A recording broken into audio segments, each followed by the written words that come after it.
Olá, amados, paz e bem, eu sou Melquisedeque e estou aqui para os comentários da lição desta semana.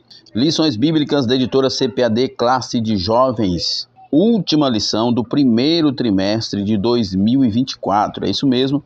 Nós estamos na 13ª lição, a última lição desse primeiro trimestre. Nesse trimestre nós falamos sobre doutrina, a importância da doutrina, e a lição de hoje fecha com esse tema que é muito importante. A igreja não sobrevive sem doutrina, né? Nós aprendemos o que é doutrina no sentido do dicionário. Doutrina é aquele conjunto de verdades substanciais, aquele conjunto de ideias principais de alguma organização, de alguma ideologia, de alguma cosmovisão. E no sentido do nosso estudo, doutrina são as verdades centrais da palavra de Deus. E a igreja não sobrevive sem as verdades centrais da palavra de Deus, como a soberania de Deus, a onipotência, a onipresença de Deus, o amor de Deus, a santidade de Deus, a pecaminosidade do homem, a humanidade de Cristo, a encarnação, a morte e ressurreição. Essas são as verdades centrais da Bíblia e a igreja deve estar fundamentada nelas. Lembrando que o ebdenfoco.com está também produzindo slides em PowerPoint de discipulados, da revista de discipulados de 2 ciclos.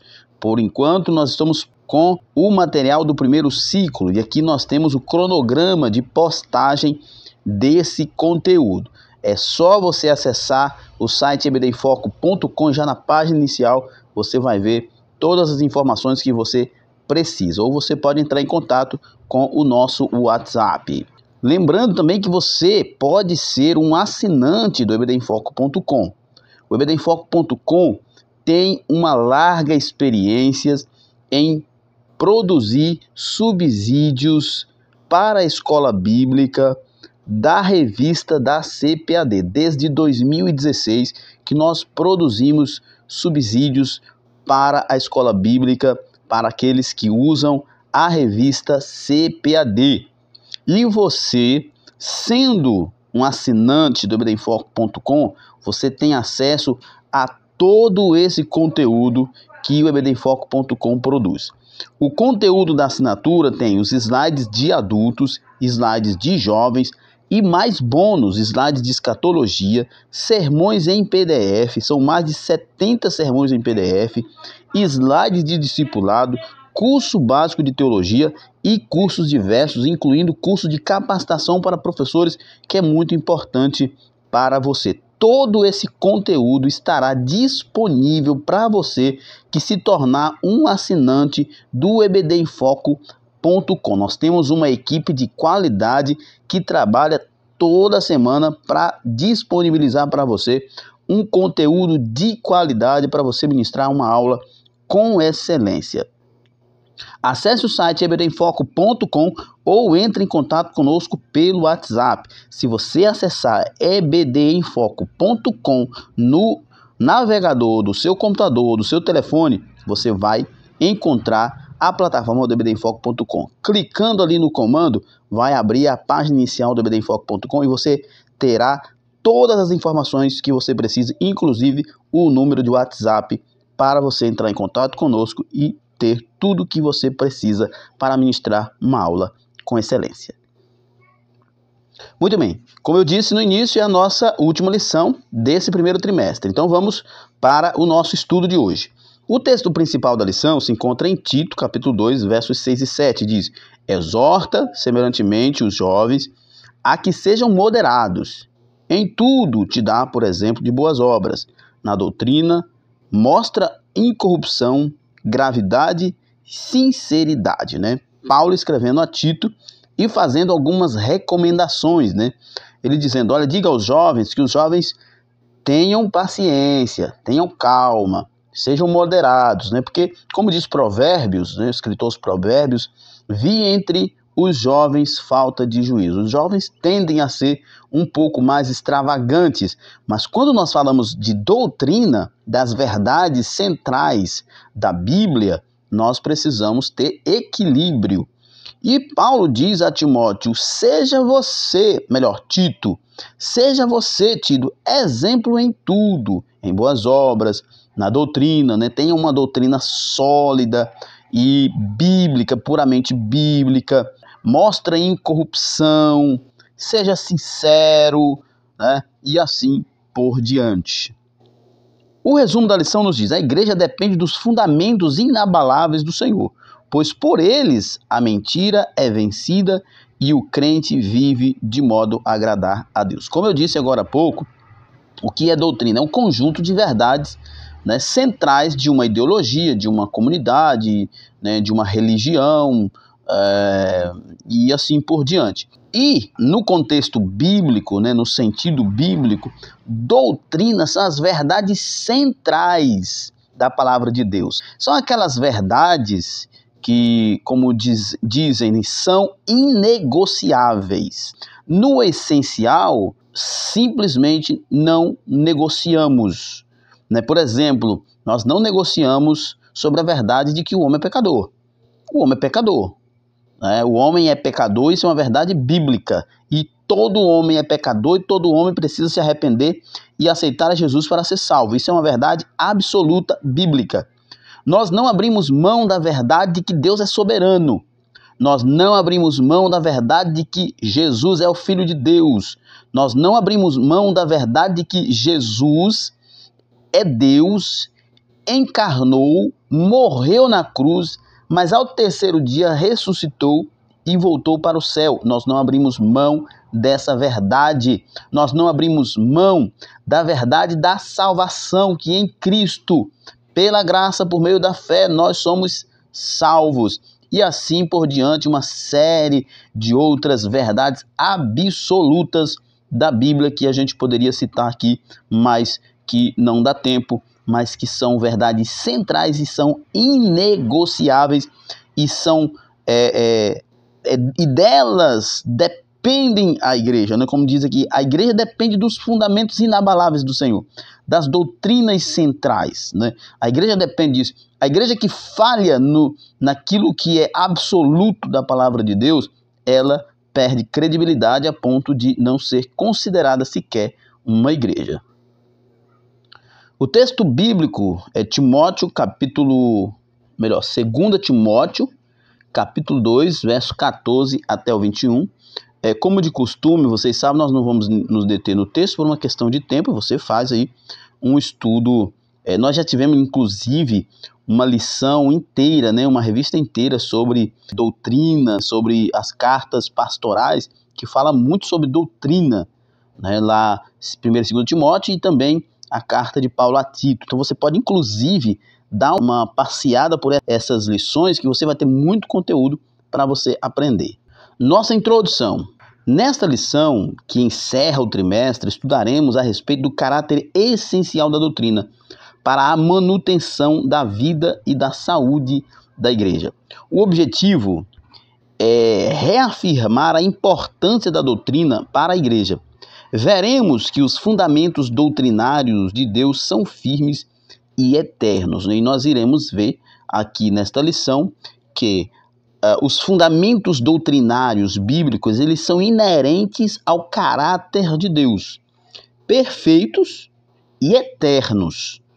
Ou seja, não há dubiedade nas verdades bíblicas, não há a possibilidade de alguém interpretar um texto de uma forma e alguém interpretar o mesmo texto de outra forma e dizer que estão ambos certos.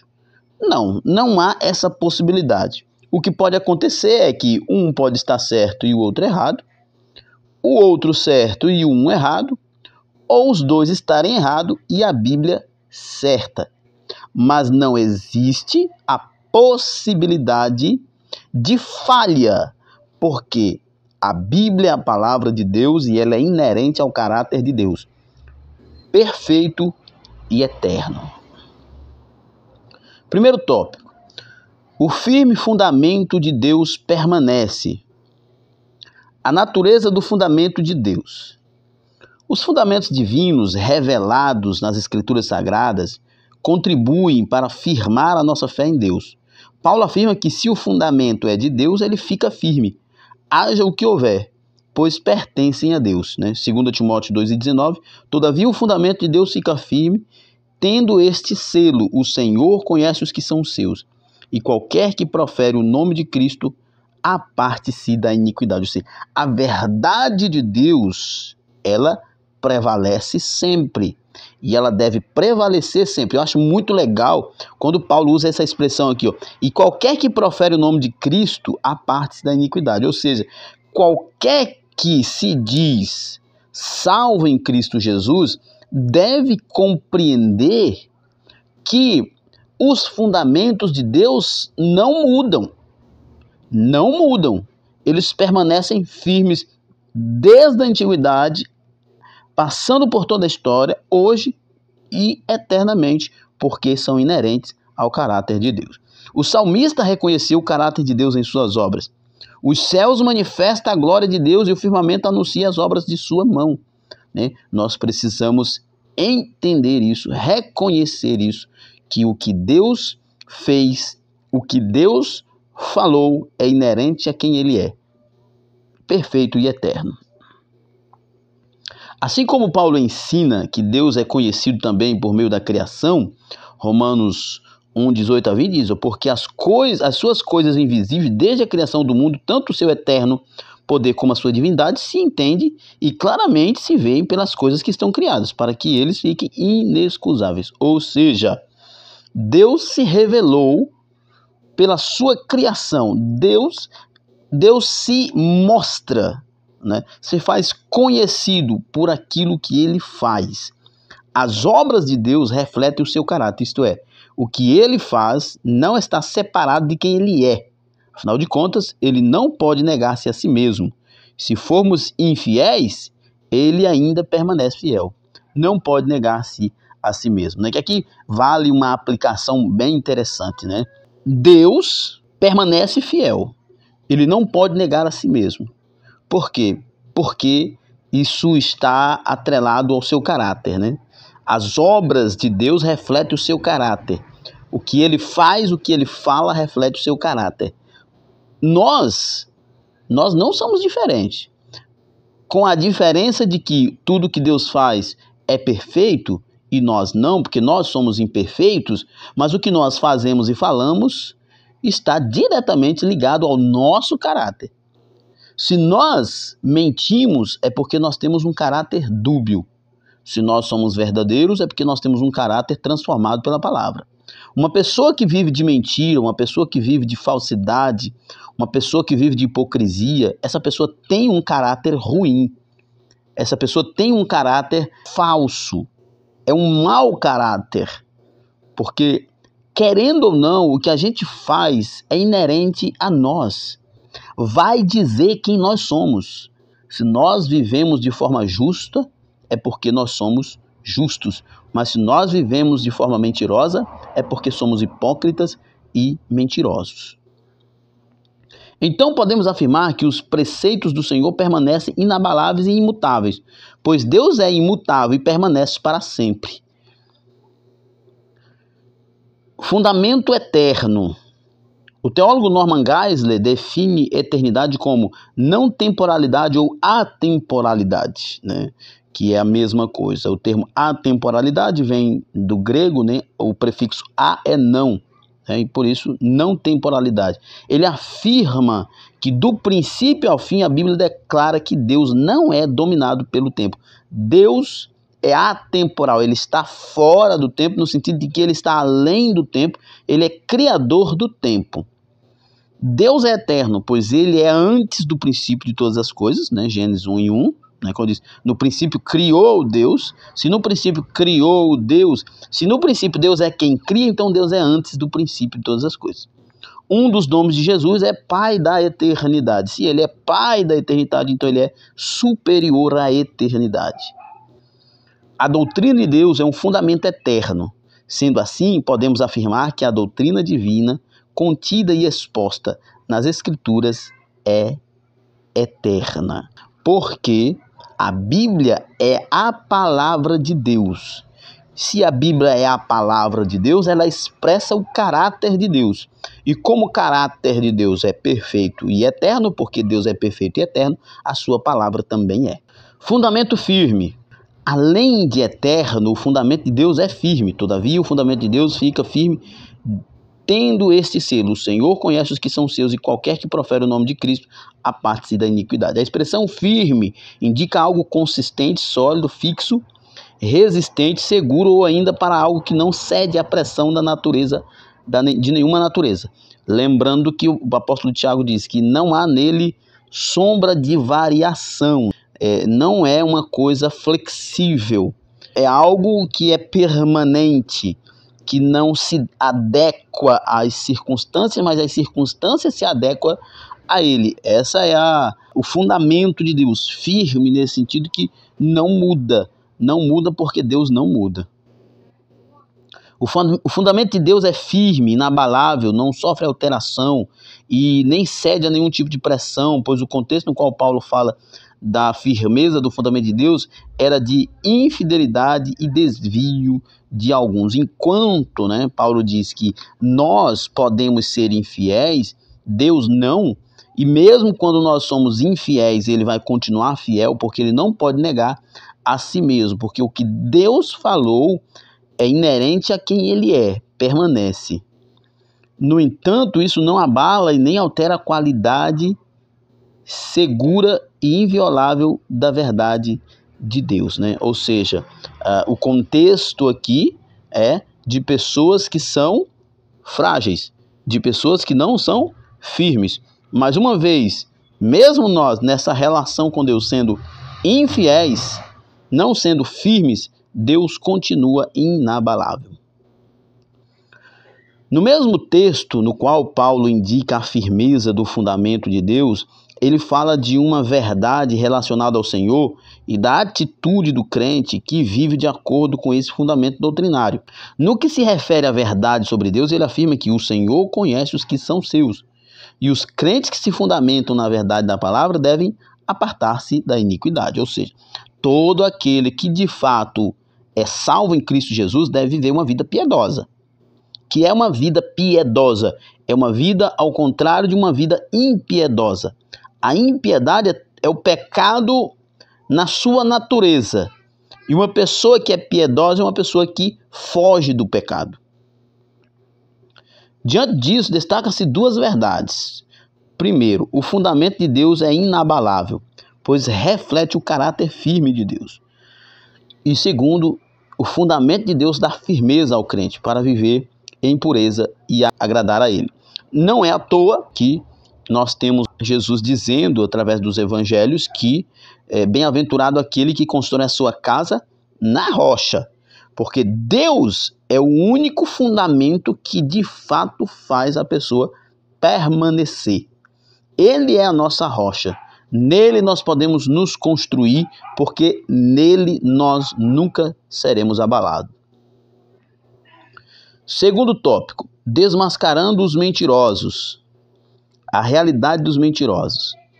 A Bíblia aponta para a triste e trágica realidade da mentira, que é um dos textos mais pesados que eu acho nos evangelhos, em João 8,44, onde Jesus diz: vós tendes por pai o diabo, e queres satisfazer o desejo do vosso pai. Ele foi homicida desde o princípio e não se formou na verdade, porque não há verdade nele. Quando ele profere mentira, fala do que é próprio, porque é mentiroso e pai da mentira. Esse contexto, Jesus estava falando para os fariseus, ali, os religiosos, os mestres da lei, que estavam querendo matar ele e eram pessoas perversas. E Jesus dizendo para ele: vocês precisam se arrepender. Vocês precisam se arrepender e deixar de ser escravo dos pecados de vocês. E eles então zangam e dizem: que negócio de escravo? Nós não somos escravos de ninguém, nós temos por pai Abraão, nós sempre fomos livres. Nós temos por pai Abraão, somos filhos da promessa, Deus nos ama. Aí Jesus diz: vocês têm por pai o diabo, porque vocês fazem a vontade dele. Parece duro o que Jesus está dizendo, mas Jesus está simplificando a coisa, dizendo: quem vive pecando está fazendo a vontade do diabo, está tendo por pai o diabo. Quem vive na mentira está tendo por pai o diabo. Ou seja, assim, de forma mais simples possível para os irmãos entender.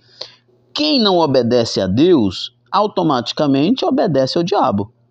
Quem vive na obediência a Deus é filho de Deus. Mas quem vive na desobediência é filho do diabo. Tem gente, que loucura é essa? Está dizendo que existem filhos do diabo? Não, eu não. Eu não estou dizendo nada disso. Jesus está dizendo, João 8,44. As pessoas que não servem a Deus servem o diabo. Quem serve a Deus é filho de Deus. Quem não serve a Deus serve o diabo, então é filho do diabo. É assim. É assim. Isso é uma coisa muito profunda, irmão, para a gente refletir. É muito importante, jovens, que vocês reflitam sobre esse versículo. Porque Jesus está dizendo, aquele que faz a vontade do Pai é filho do Pai. Mas aquele que vive em desobediência é filho do pai da desobediência, que é o diabo. Então é filho do diabo. Desde o pecado cometido por Adão e Eva, a mentira é uma triste realidade no mundo dos homens, cujo veneno e consequências afetam a todas as famílias indistintamente. E quem vive na mentira tem por pai o diabo. Doa quem doer. Biblicamente, à medida que o tempo passar e se aproximar a vinda de Cristo, o mundo se renderá ainda mais à mentira, né? Segundo Tessalonicenses fala isso, Apocalipse também. O mentiroso não tolera e rejeita a verdade a respeito de Deus. Ele ama a mentira.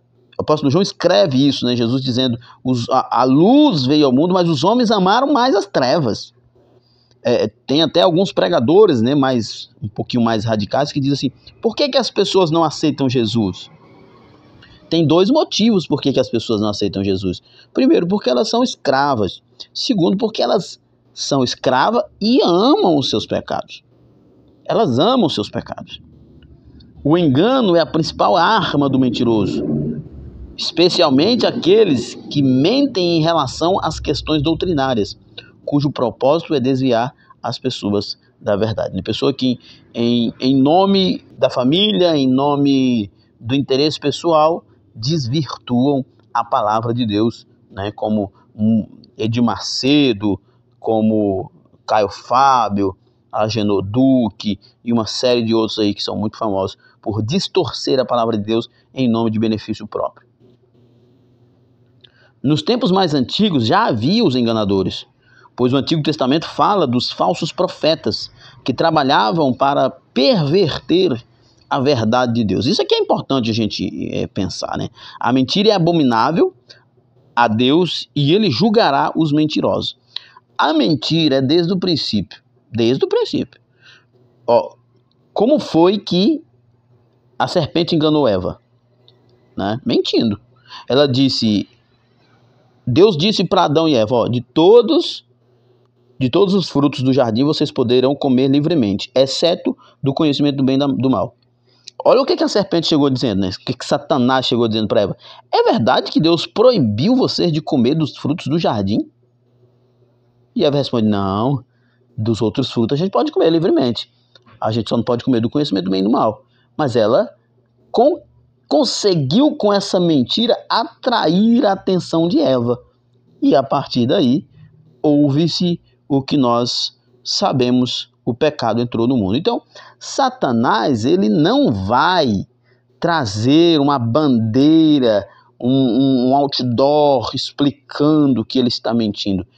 Ele vai usar subterfúgios e dentro de uma perspectiva bem, mas bem simplória, ele vai fazer a pessoa levantar suspeitas contra Deus, através da mentira.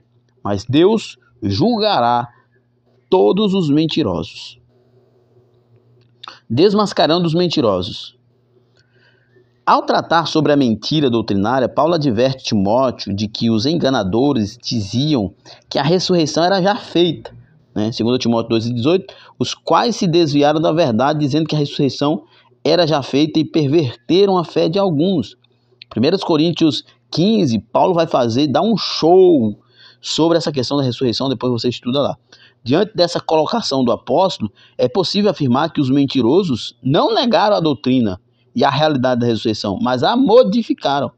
Eles desviaram propositalmente a verdade a fim de macular e desvirtuar a fé dos cristãos, né? O que é muito importante a gente observar, especialmente num contexto de jovens, é que os jovens, né, desde quando o mundo é mundo, os séculos e séculos passam, e é sempre a mesma coisa. Os jovens são sempre pessoas que acham que são espertos, mas são muito tolos. Os jovens estão sempre nessa realidade, pensando que são espertos, mas são, na verdade, como diz o escritor aos Provérbios, cheio de falta de juízo. Tem muita falta de entendimento. São tolos, pensando que são espertos. E é onde o diabo chega, né? E o diabo, como eu acabei de falar, ele não vai chegar com outdoor. Ele não vai chegar explicando que ele está trazendo a mentira. Geralmente, né, esses mentirosos, né, usados pelo diabo, eles usam meias verdades. E é óbvio que eles dão sempre muita ênfase na parte que é verdade e mistura, né, o que a gente chama de adultera, né? Eles adulteram a verdade, eles fazem uma roupagem na verdade para que aquela parte da verdade fica bonita, mas eles ocultam a mentira. Só que a gente sabe, todo mundo sabe, desde que o mundo é mundo, todo mundo sabe que meia verdade é uma mentira inteira. Você não pode parar para ouvir alguém que diga uma verdade e depois uma mentira, porque essa pessoa é um mentiroso. Ele é um mentiroso. Então, uma meia verdade é sempre uma mentira inteira. Mas é assim que os mentirosos captam aquelas pessoas mais leigas, mais ingênuas, que não têm a Bíblia no coração nem na mente, transmitindo uma meia verdade que é uma mentira completa. Ao tratar sobre os que mentem doutrinariamente, Paulo menciona os nomes de Himeneu e Fileto como desviados da verdade e responsáveis pela disseminação das mentiras doutrinárias que ocorreram na igreja, né? 2 Timóteo 2:17. E a palavra desses roerá como gangrena, entre os quais são Himeneu e Fileto. Olha só como o texto é pesado. Olha o que Paulo diz, olha, eles não chegarão, né, usar a minha linguagem, né, a nossa linguagem moderna, eles não chegarão com tanques de guerra, eles não chegarão com escopetas metralhadoras, eles chegarão de forma sutil, mas essas sutilezas deles roerá como gangrena, ou seja, consumirá por dentro. Quando você perceber, já foi, vai necrosar, primeiro vai necrosar, vai matar, então vai apodrecer. Tenha cuidado, tenhamos cuidado com as mentiras teológicas. Provavelmente esses dois homens foram até mestres entre os irmãos e que nas palavras do apóstolo Paulo serviram como vasos para a desonra, o que permite concluir que os que trabalham para enganar a igreja do ponto de vista doutrinário geralmente vêm do meio da igreja e, em certa medida, exercem influência sempre sobre o povo. E a gente precisa estar atento, sempre muito atento. Eu não lembro quem foi o teólogo e pregador que disse, acho que foi John Stott, que disse que nós deveríamos nos preocupar muito grandemente com quem sobe nos púlpitos das igrejas, porque dali sai a condução do povo. Se um mentiroso subir no púlpito da igreja, ele faz um estrago muito grande. Porque tais falsos apóstolos são obreiros fraudulentos, transfigurando-se em apóstolos de Cristo. E não é maravilha, porque o próprio Satanás se transfigura em anjo de luz.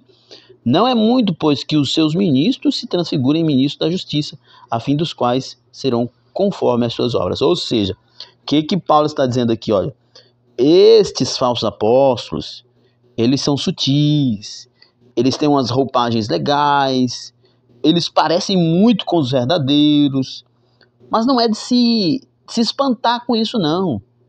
Porque muita gente fala assim, gente, pelo amor de Deus, nunca imaginei que fulano era um herege.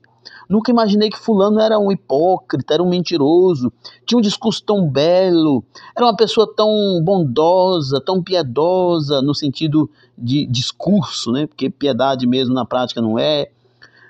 Mas, na verdade, Paulo está dizendo aqui, ó, gente, não se espante com isso, porque o próprio Satanás se transfigura em anjo de luz. Imagine os seus ministros. Eles também vão se passar por ministros de Deus.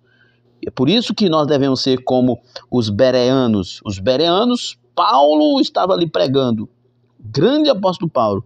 E ao terminar de pregar, eles pegavam as escrituras e iam conferir se de fato Paulo estava falando o que está nas escrituras. Mas nós vivemos uma geração de gente preguiçosa. Preguiçosa, que quando alguém prega alguma coisa no púlpito da igreja ou ouve alguém pregando na internet, eles não têm o menor interesse em procurar uma Bíblia, em ver o texto, fazer uma reflexão sobre o texto e ver se aquilo é realmente verdade. Portanto, temos de ter cuidado e nos mantermos vigilantes doutrinariamente, pois muitos buscam enganar e corroer as bases doutrinárias da igreja. E esse corroer, como eu falei agora há pouco, como o apóstolo fala, é como gangrena, ela necrosa por dentro e, como se percebe, já está podre. Os enganadores sempre apresentam meias verdades a fim de disseminar o veneno doutrinário do corpo de Cristo. Mas, como eu disse agora há pouco, toda meia verdade é uma mentira completa. Há escape para os mentirosos. Sim, inevitavelmente surge a seguinte questão: há esperança para os que mentem doutrinariamente? Sim, se houver arrependimento e o abandono da prática do erro, sempre haverá salvação para quem se arrepende verdadeiramente, abandonando o erro. Até porque o pastor Augusto Nicodemos fala isso numa pregação, e eu acho muito maravilhoso, assim, que é legal quando o crente, depois de pecar, ele se arrepende, ele se constrange, ele chora, ele se derrama. É legal, tudo bem, mas isso não necessariamente, o chorar não é necessariamente arrependimento, às vezes é muito remorso. O arrependimento de fato é quando você muda, é quando você abandona. Em 2 Timóteo 2,21, Paulo afirma que se alguém se purificar destas coisas, será vaso para a honra, indicando que existe sim a possibilidade de mudança e de transformação de vida para aqueles que se enveredaram pelo caminho do engano doutrinário. Paulo ensina também que o arrependimento é o caminho para que essa mudança passe a ser uma realidade. Na verdade, é o único caminho. Não tem como alguém mudar de vida sem se arrepender dos seus erros.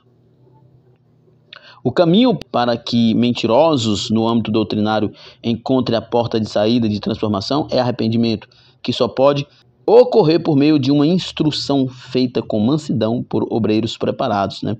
Paulo fala isso, instruindo com mansidão os que resistem, a ver se porventura Deus lhe dará arrependimento para conhecer a verdade. Ou seja, se você tem alguém confrontando você, seja manso, seja amoroso com essa pessoa. Terceiro tópico, vivendo uma vida moderada. O crente é chamado a viver moderadamente e as condições necessárias para isso estão à sua disposição nas escrituras sagradas. Mas o que efetivamente vem a ser esta vida moderada?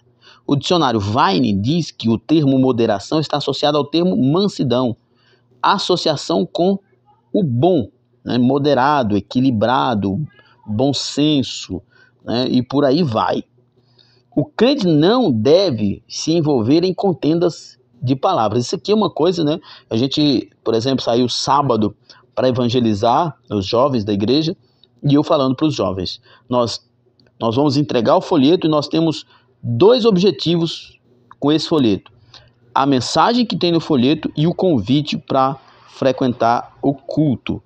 Só isso. Se tentarem colocar vocês numa discussão, fuja, não tenha preocupação, fuja, vocês não estão preparados para isso.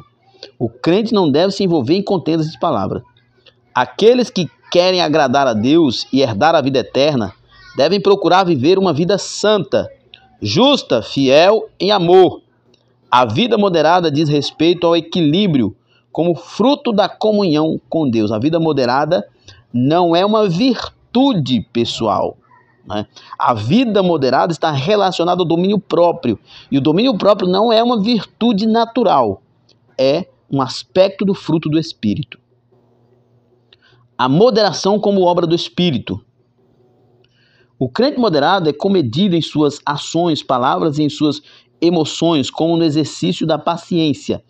As manifestações do fruto do Espírito refletem com elevada precisão as características de um crente moderado, em contraste com uma vida não moderada que é levada sob o domínio da carne, né? A moderação está dentro do contexto do domínio do Espírito, em oposição ao domínio da carne. A carne sempre vai ser extravagante. Uma pessoa que é dominada pela carne, ela sempre é extravagante em tudo que faz extravagante. Mas uma pessoa que é dominada pelo Espírito Santo, ela tem moderação, tem equilíbrio, é ponderada. Porque as obras da carne são manifestas, quais são? Prostituição, impureza, lascívia, idolatria, feitiçaria, inimizade, porfias, emulações, iras, pelejas, dissensões, heresias, invejas, homicídios, bebedice, glutonarias e coisas semelhantes a estas, acerca das quais vos declaro, como já antes vos disse, que os que cometem tais coisas não herdarão o reino do céu. Mas o fruto do Espírito é amor, gozo, paz, longanimidade, benignidade, bondade, fé, mansidão e temperança ou domínio próprio. Como eu falei agora há pouco, não são virtudes naturais, são frutos da operação do Espírito Santo de Deus na nossa vida. Dentre as virtudes do fruto do Espírito Santo, a temperança é a que mais se aproxima do sentido de moderação, já que o seu significado prático é a capacidade que o crente recebe de agir com autocontrole nas mais diversas difíceis circunstâncias da vida. E, de fato, recebe. Como eu tenho dito, né, o professor deve explorar isso com seus alunos, não são virtudes naturais. Recebe-se de Deus. É uma evidência da operação do Espírito Santo de Deus na vida dessa pessoa. Essa capacidade é parte da obra que somente o Espírito Santo pode realizar no homem, pois conforme Lauren Richards, ele fornece energia para a nova natureza que impulsiona o convertido para a direção oposta à natureza pecaminosa, né? Quem não tem o Espírito Santo de Deus, e eu não estou falando, como muitos dizem, relacionado ao pentecostalismo, né, batismo com o Espírito Santo, só quem fala em língua que tem o Espírito Santo, não. Quem já nasceu de novo tem o Espírito Santo, tem o Espírito Santo governando ele. Mas quem não nasceu de novo, quem não é um verdadeiro cristão, quem ainda não aceitou Jesus de verdade, essa pessoa está sendo governada pela carne. E ele vai viver uma vida totalmente extravagante. Mas quem de fato nasceu de novo é governado pelo Espírito Santo e terá, sem dúvida, uma vida moderada. A moderação é uma obra exclusivamente do Espírito Santo. O motivo pelo qual o crente que deseja viver moderadamente deve andar e ser guiado pelo Espírito Santo. Andar e ser guiado pelo Espírito Santo é o mesmo que ser dominado por ele, fazer aquilo que é ordenado na palavra de Deus. Somente pelo Espírito Santo é que o crente pode viver uma vida verdadeiramente moderada. Isso é muito importante, porque às vezes as pessoas pensam assim, viver cheio do Espírito Santo, é viver falando em língua. Não, é viver em obediência à palavra de Deus. Antes de qualquer coisa, o Espírito Santo opera em nós para que nós sejamos confirmados à imagem de Cristo, ou seja, nós sejamos assemelhados a Cristo, nós sejamos obedientes ao Pai como Cristo foi. Alcançando uma vida moderada. Como alcançar uma vida moderada? Paulo ensinou e estimulou Tito a ensinar aos jovens a serem moderados, reafirmando assim que esse é o caminho que o verdadeiro cristão deve viver. Se o crente é chamado a ter uma vida moderada, qual é o caminho a ser tomado para que este objetivo seja alcançado? É preciso confiar em Deus, orar, dedicar-se à leitura da palavra de Deus. Como diz o Salmo 1, bem-aventurado o varão que não anda segundo o conselho dos ímpios, nem se detém no caminho dos pecadores, nem se assenta na roda dos escarnecedores. Antes tem o seu prazer na lei do Senhor e nela medita dia de novo. Ou seja, depende dela. Quem depende da palavra de Deus, quem que se entrega à palavra de Deus, certamente viverá uma vida moderada. A moderação não é uma virtude a ser sentida, mas a ser vivida em nosso dia a dia. O crente deve viver com a consciência da presença permanente de Deus, desenvolvendo práticas de piedade e quebrantamento. Portanto, tenha uma vida moderada e honre a Deus com isso, né? Quando nós falamos de Gálatas 5, 22 em diante, nós vemos ali o Espírito Santo de Deus operando em nós. Além da moderação, além do domínio próprio, tem uma série de outras virtudes, que estas virtudes só se apresentarão a partir do momento que o Espírito Santo de Deus nos governar. Não tente ser uma pessoa melhor, não tente ser uma pessoa bondosa, não tente ser uma pessoa ponderada, de paz, de fé, sem o Espírito Santo de Deus. Será apenas legalismo, religiosidade, mas não será fruto do Espírito. Nossa conclusão. Estudamos a respeito dos fundamentos de Deus que permanecem inabaláveis e intocáveis. Esses fundamentos nos ajudam a resistir ao engano doutrinário, disseminar a verdade de Deus e viver uma vida moderada. Vimos que moderação e equilíbrio e controle diante de dificuldade de diferentes circunstâncias. Se quisermos uma vida moderada, precisamos buscar a ser cheios do Espírito Santo. Então é isso aí. Lembrando que você que faz uso dos slides do ebdenfoco.com, tire uma foto de você ministrando e nos envie. Acesse o site ebdenfoco.com ou entre em contato conosco pelo WhatsApp para mais informações. É isso aí, então, chegamos ao final. Na plataforma ebdenfoco.com você tem tudo o que precisa para ministrar uma aula de excelência na EBD. Fique na paz do Senhor, até a próxima e até o próximo trimestre, se Deus quiser. Paz e bem a todos.